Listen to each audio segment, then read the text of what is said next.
آج ہم بونا محمد کے بڑے ہی دلچسپ سفر کا جائزہ لے رہے ہیں۔ ٹورانٹو میں ایتھیوپیائی پناہ گزین والدین کے ہاں پلے بڑھے، پہلے ریپر تھے، پھر شاعر بنے اور بالاہر اسلام کی طرف پوری طرح آ گئے۔ جی، اور ہمارے پاس فرسٹ پلر یوٹیوب چینل پر ان کے ایک تفصیلی انٹرویو کا ٹرانسکرپٹ بھی ہے۔ بالکل، تو آئیے اس گفتگو میں ذرا گہرائی سے اترتے ہیں، دیکھتے ہیں کہ ان کی کہانی سے کیا اہم باتیں، کیا سبق ملتے ہیں۔ ٹھیک ہے۔ اچھا، تو بونا محمد کا جو ابتدائی تعلق تھا اسلام سے وہ کافی کمزور تھا۔ مطلب ایک کثیر و ثقافتی ماحول میں پلے بڑے اور اپنی زندگی میں ایک مقصد، ایک ڈائریکشن وہ ڈھونڈ رہے تھے۔ جی ہاں، وہ انٹرویو میں بتاتے بھی ہیں کہ خدا پر یقین تو یوں سمجھیں ہمیشہ سے تھا، لیکن 9/11 کے جو واقعات ہوئے نا، وہ ایک بڑا ٹرننگ پوائنٹ تھا۔ اچھا، کیسے؟ جب دنیا بھر میں مسلمانوں کو ایک خاص نظر سے دیکھا جا رہا تھا، تب انہیں اپنی اسلامی شناخت کو زیادہ سنجیدگی سے لینے کی، سمجھنے کی ضرورت محسوس ہوئی۔ اس سے پہلے تو ہپ ہاپ ان کی زندگی میں بہت اہم تھا، ہے نا؟ وہ اسے صرف موسیقی نہیں سمجھتے تھے۔ نہیں، بالکل نہیں، وہ اسے ایک مذہب کی طرح کہتے ہیں، جہاں ٹوپاک اور بوگی جیسے فنکار ان کے لیے وہ پیغمبروں جیسے تھے۔ یہ بڑی گہری وابستگی تھی۔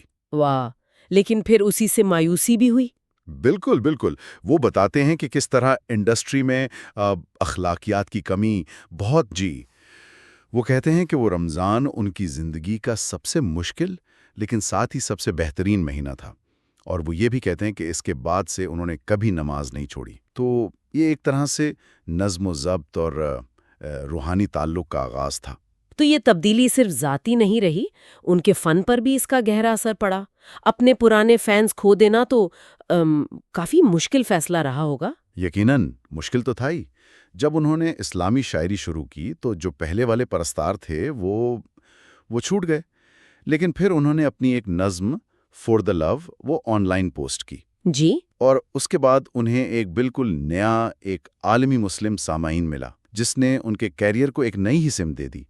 تو یہ دکھاتا ہے کہ کیسے سچائی پر قائم رہیں تو نئے راستے کھل جاتے ہیں نا۔ بالکل، لیکن یہ سفر آسان تو نہیں رہا ہوگا۔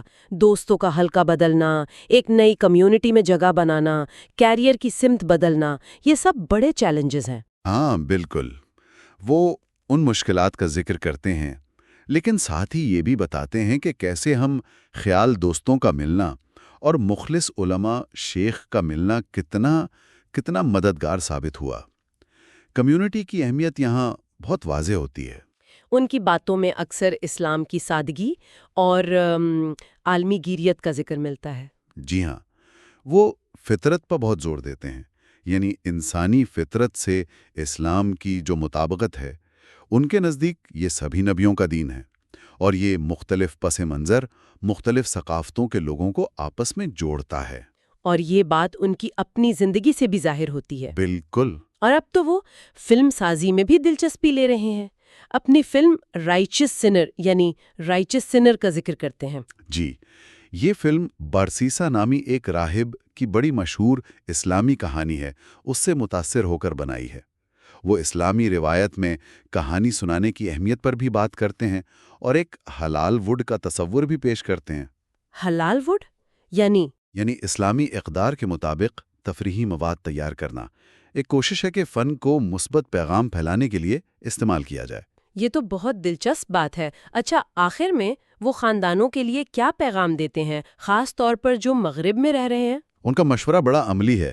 وہ کہتے ہیں کہ والدین اپنے بچوں کو اس مغربی معاشرے کے لیے تیار کریں جہاں وہ رہ رہے ہیں، یہاں کی ثقافت کو سمجھیں، لیکن اپنی اسلامی اقدار پر مضبوطی سے قائم رہیں۔ یعنی توازن قائم کرنا۔ بالکل، گویا مشرق اور مغرب دونوں جہانوں کی جو بہترین چیزیں ہیں انہیں اپنائیں، یہ نہیں کہ ایک کو چھوڑ کر دوسرا پکڑ لیں۔ بونا محمد کا سفر واقعی ذاتی تبدیلی، مقصد کی تلاش اور ایمان کی طاقت کی ایک زبردست متاثر کن مثال ہے۔ یہ دکھاتا ہے کہ کیسے کوئی اپنی جڑوں کی طرف لوٹ سکتا ہے اور اپنے فن کو بھی ایک اونچے مقصد کے لیے استعمال کر سکتا ہے۔ جی ہاں، اور یہ گفتگو ہمیں اس سوچ پر بھی چھوڑ جاتی ہے کہ کس طرح ماضی کے مختلف، یہاں تک کہ بظاہر متضاد نظر آنے والے تجربات بھی مستقبل میں ایک گہرے روحانی یقین اور ایک بامقصد زندگی کی مضبوط بنیاد بن سکتے ہیں۔